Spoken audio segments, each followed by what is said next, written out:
Was trying to find a reason to tell you that I'm sorry. I've been lying all this while so that you was trying to find a reason to tell.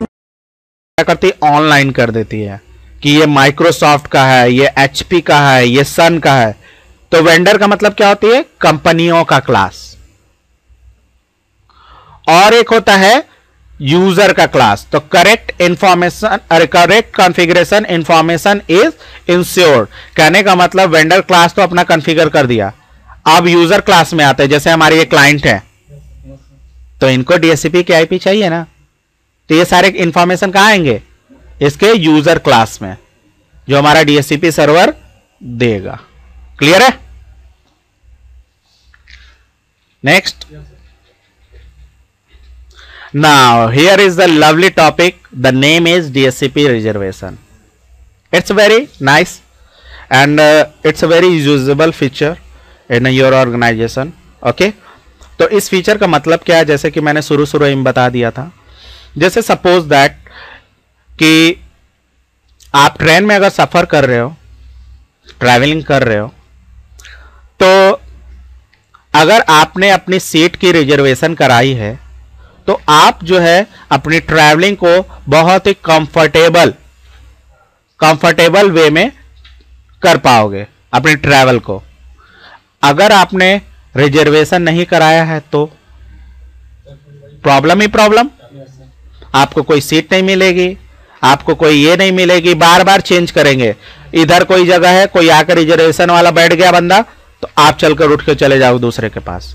तो same situation is here, same.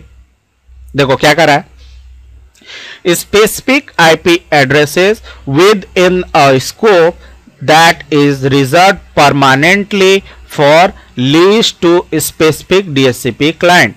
कहने का मतलब यह है कि जैसे हमारे boss की पीसी है, हमारे मैनेजर की पीसी है, अगर डीएचसीपी सर्वर के थ्रू अगर आईपी लेते हैं तो क्या होगा, डीएचसीपी का जहां लीज ड्यूरेशन खत्म हुआ, आईपी चेंज है, बार बार चेंज होगा। तो हमारे बॉस को मैनेजर से हमेशा काम रहता है, और मैनेजर का कुछ डेटा बार बार एक्सेस करता है। मान के चलो हमारे मैनेजर का आईपी एड्रेस हमारा बॉस जानता है, बार बार एक्सेस कर लेता है। अगर चेंज हो गई तो प्रॉब्लम। तो तुम क्या कर सकते हो कि अपने बॉस, अपने मैनेजर की पीसीस के लिए तुम क्या कर सकते हो कि उनके लिए वो आईपी एड्रेसेस जो आप चाहते हो वो बाइंड कर सकते हो। बाइंड मतलब रिजर्व कर सकते हो। क्लियर है? हाँ, वो आईपी तो लेगा डीएचसीपी सर्वर के थ्रू, बट उसको बार बार वही आईपी एड्रेस मिलेगा जो आप आईपी एड्रेस अपने बॉस के लिए, अपने मैनेजर के लिए असाइन कर दिया। जैसे बॉस के लिए कर दिया 10 की रेंज में 1, मैनेजर के लिए कर दिया 10 की रेंज में 2। 20 की रेंज में अगर 2 कर दें कोई प्रॉब्लम नहीं है, तो आपका रेंज डिफाइन करना पड़ेगा ना। मैं एक एग्जांपल दे रहा हूं। क्लियर? 1 and 2। तो जब भी हमारा डीएचसीपी सर्वर, चाहे वो मशीन बंद रहे चाहे ऑन रहे, उनको हमेशा वही दोनों आईपी एड्रेस देगा।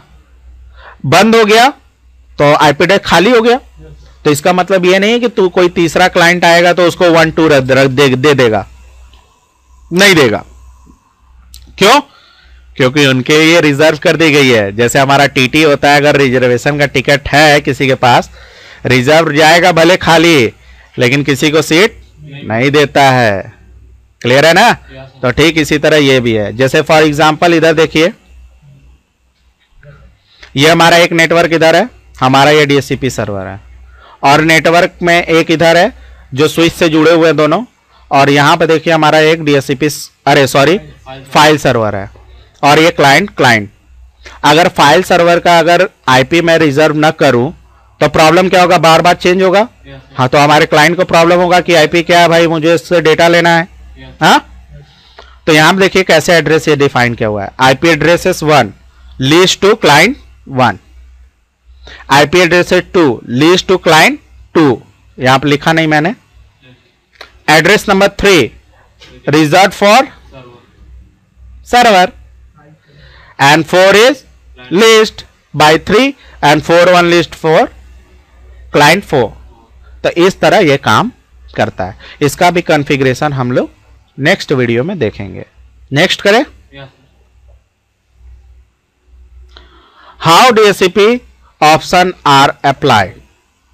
तो डीएचसीपी सर्वर को अप्लाइड करने के बहुत सारे वेरियस लेवल्स होते हैं। पहला सर्वर, दूसरा स्कोप, तीसरा क्लास, चौथा रिजर्व क्लाइंट। क्लियर है। और ये देखिए, अब देखते हैं डीएचसीपी साइजिंग एंड अवेलेबिलिटी क्या होती है। ये कॉन्सेप्ट है, समझना है बस थोड़ा सा। जैसे सपोज दैट ये हमारा एक सर्वर था। क्लियर। इसने देखिए एक सर्वर है जिसने स्कोप रेंज दिया 1 से लेकर 10, अरे 10 से लेकर 254 तक। तो कितने आईपी एड्रेस हो गए? 244। क्लियर है। और इसने एक्सक्लूडेड मतलब आईपी एड्रेस न देने के लिए कितना निकाल लिया है? 10 से लेकर 205 तक। तो कितने आईपी एड्रेसेस ये हमारे क्लाइंट को देगा? 49। कैसे 49? 254 में से 205 माइनस कीजिए, अरे 244 में से 205 माइनस कीजिए, कितना बचेगा? अप्रॉक्स 49। तो ये 49 क्या होगी? अवेलेबल होगी हमारे किसके लिए? डीएचसीपी क्लाइंट्स के लिए। तो साइज हमारा कितना है स्कोप का? 244, बट अवेलेबल कितना है? 49।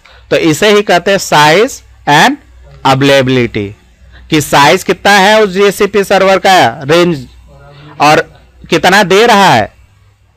क्लियर है। तो ये क्या कहलाती है? Sizing and availability. जैसे देखो, अब नीचे वाले में देख लो, ये 20% कर रहा है। क्यों? क्योंकि 49 आईपी एड्रेसेस ये दे रहा है। तो अगर 100 में से अगर निकालूंगा एवरेज तो 20 ही होगा। अब यहां पे देखो सर्वर 2, सर्वर 2 में स्कोप कॉन्फ़िगर है 10 से लेकर 254 तक, 10 से लेकर 254 तक, मतलब 10 से लेकर 254 तक। तो कितने हो गए? 244 आईपी एड्रेसेस। और इसने एक्सक्लूडेड में कितना निकाला? 26 से लेकर 154 तक। तो कितने आईपी एड्रेसेस ये ले दे रहा है? 16। तो मतलब ये क्या हो रहा है? 80% आईपी एड्रेसेस बचा लिया। तो ये क्या कहलाया?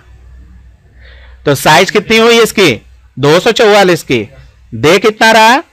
16। तो साइज कितना है? 244। अवेलेबल कितना है? 16।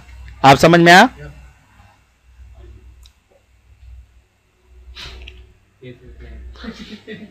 जैसे देखो, मैंने इसके एक स्कोप बनाया, 10 से स्टार्ट हुआ 254 तक।